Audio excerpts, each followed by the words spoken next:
today we are talking about crawling.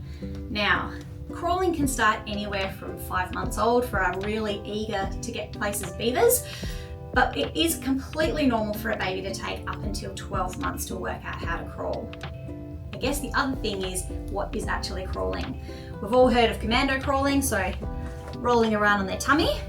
Generally speaking, we talk about crawling being up on your hands and knees, but both are considered crawling. From a developmental perspective, we do tend to see that on their tummy first. Some babies will spend a little while there, some babies will spend a couple of weeks and then come straight up onto their hands and knees. Some will spend almost no time on their hands and knees and most of their time on their tummy. And that's okay. We do love babies crawling on their hands and knees, and in an ideal world we love them to crawl for about 4 to 5 months. Now, if your baby's a bottom shuffler or there's something else going on, it's okay if they don't crawl, but it is so beneficial. We are definitely trying to encourage them. So if you have any concerns, it's a great idea to reach out to a physio, but for now let's talk about what the average is.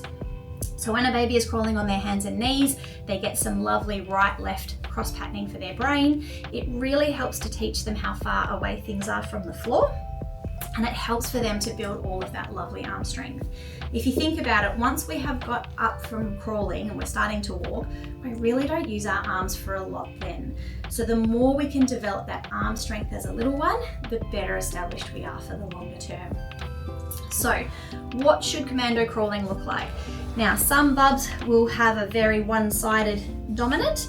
It's only really a problem if we are completely ignoring one side. So if they're bringing their leg up, pushing through, but completely ignoring the other side, that might be something that we check in on. But quite often babies will have an asymmetrical crawl. I would say it's less that are commando crawling that are right and left. Once we see them up onto hands and knees, you might notice that they even start to put their leg up.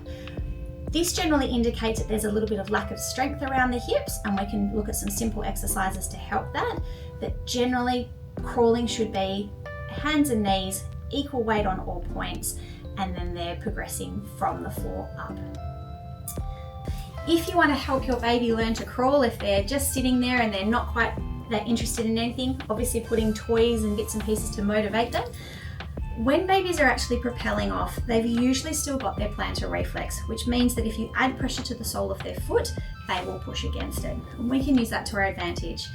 When they're first starting to commando crawl or crawl on their hands and knees, they're going to use their big toe as a big propulsion. So what we can try and do is stretching out that big toe slightly, bending their knee right up with the pressure of the bottom of the foot with the toe on the ground, and that will rocket ship them up.